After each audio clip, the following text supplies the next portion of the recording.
On my last trip to Austin, I interviewed the creator of the Cyberlander, which is currently in development for your Cybertruck. And yes, I got to test out the materials.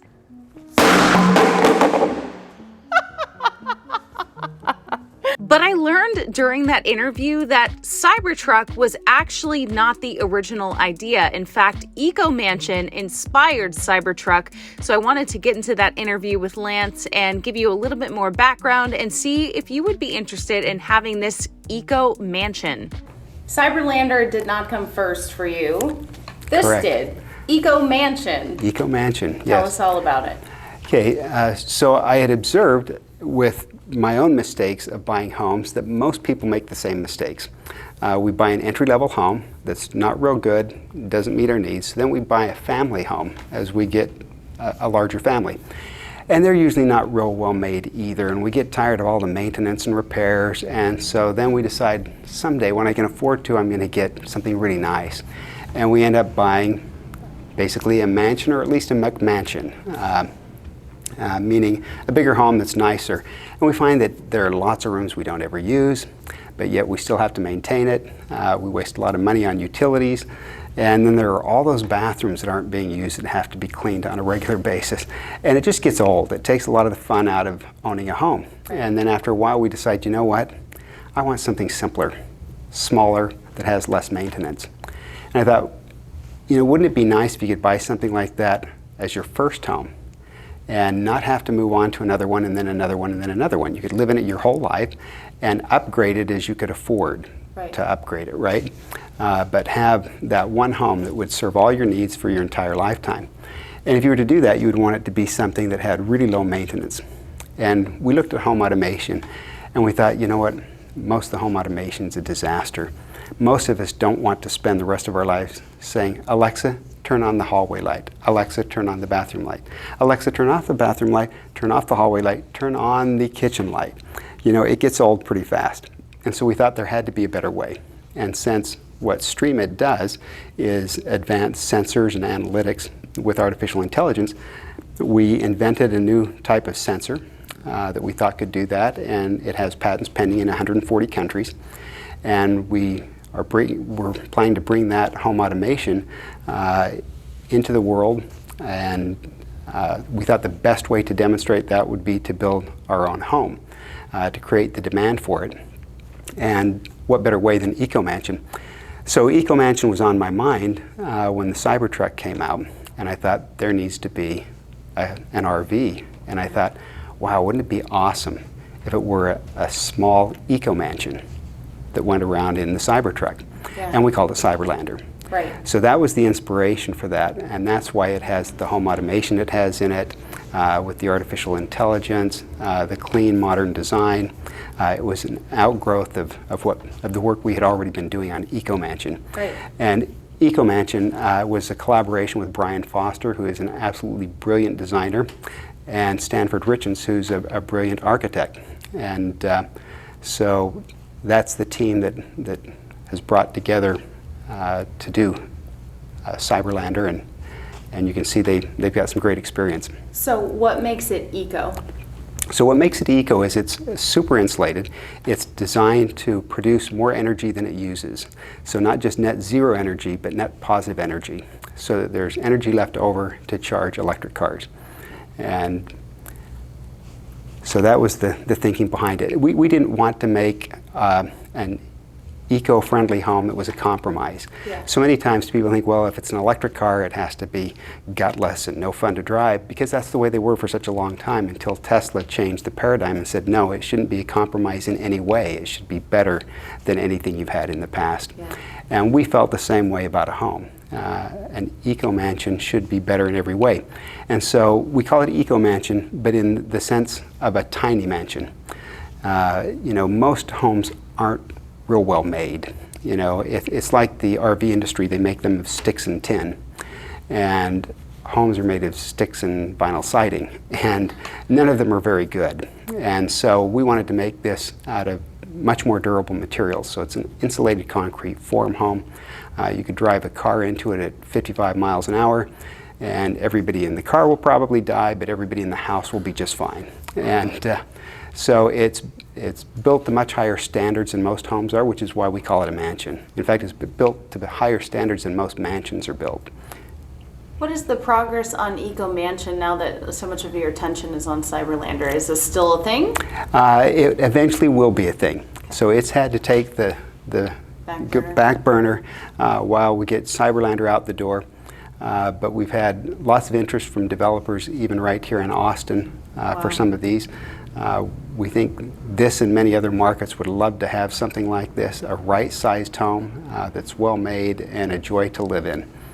When do you think, I don't know, maybe you don't have the answer, when do you think this would be physical? It's probably at least 2 years out. Okay. Are you taking reservations on this one too? Not yet. No. It's probably smart. Like you'd get a lot. Yeah. There's a lot of, startups here in Austin that are doing similar things with Cybertruck in mind, or with eco-sustainable living, and I love seeing just these new ideas, because we need it for our future. We do it, and definitely Austin is very much alive. It's nice to see so many new and wonderful things happening here.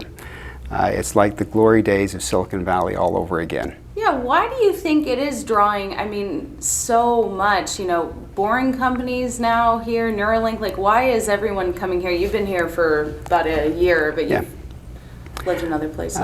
We came here obviously because Cybertruck is going to be made here, and Cyberlander ought to be mated up right as it leaves the factory, right? So that made the most sense for us. But many companies are coming here because Texas has been so business friendly, where other states, let's just say, have become less business friendly over time. And Texas has remained business friendly. And so it's nice to have a vibrant community. Is this patent pending sensor technology also going to be in Cyberlander? It is. Okay. Yeah. I'm so curious. So now Cyberlander will be the test bed for EcoMansion. Okay. So EcoMansion inspires Cyberlander. Cyberlander, in turn, inspires EcoMansion. I'm really curious to hear how this works, but we'll just have to wait.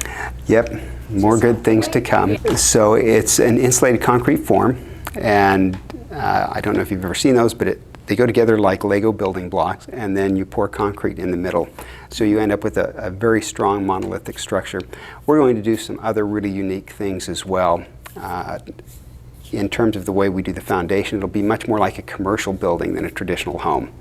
And the entire thing is designed around being able to build them in much less time. So instead of 12 to 18 months like so many homes are, they'll go in much faster, but to much better quality standards. And that's because of better project management, better design, engineering, materials, and a big improvement in the processes. Instead of using trades that come in one at a time to do things, you'll have one core team responsible for the assembly and construction of the whole thing. And not many subcontractors involved anywhere in the process, because that always lengthens things out. Most of us have experienced a subcontractor who said, I will be there Tuesday, but they don't tell you which Tuesday. And then they do 10 or 20% of the work so that you can't get somebody else to come in and do it, and then they disappear until they finish their other projects, and then they finally come back. And that's how you take a project and stretch it out from 4 or 5 months to 12 to 18 months, and the price skyrockets. How long do you think this would take? Yeah, in fact, we can start a new one. Our goal eventually is 3 months, but we're going to start out at 5 or 6. And so also, what is is it like copy and paste, or is there room to do small customizations? So there is zero customization beyond. Yeah. So. So the way you'll have that, but in a way different than your. So on price, you will control the price. We won't, and so the experience is very different. Much like Tesla's a software-defined experience for your car, this is a software-defined experience for your home. So from the very beginning, you go to your computer or your app, you go to the website, you choose the the home you want based on the floor plan and your needs. And then from there, you'll have some customization you can do. Maybe you want the Brian Foster designed living room, or maybe you want the Lance King designed, or maybe the Stanford Richards designed, right? Or some other designer. We'll even make it open to other people. And so you choose the different designs or finishes you want for the different rooms, and that's the only customization you get to do.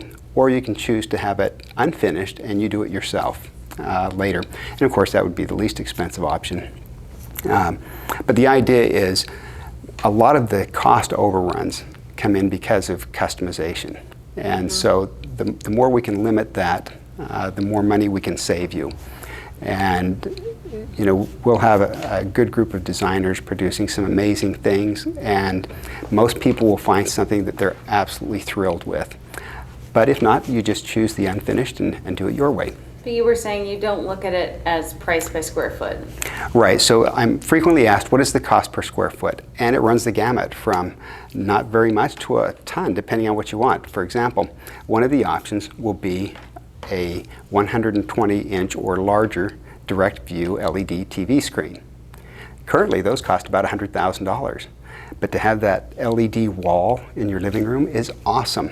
And for some people, that is a no-brainer. It's like, check. You know, other people say, oh yeah, that's expensive. I can't afford that, right? So when you have options like that available, the price range can be pretty dramatic. So we don't have a price per square foot, but that's good because we're not selling square feet. We're selling a living experience. And our intention is to have it be unrivaled. Once you experience living in an EcoMansion, we don't think you'll want to live in anything else again.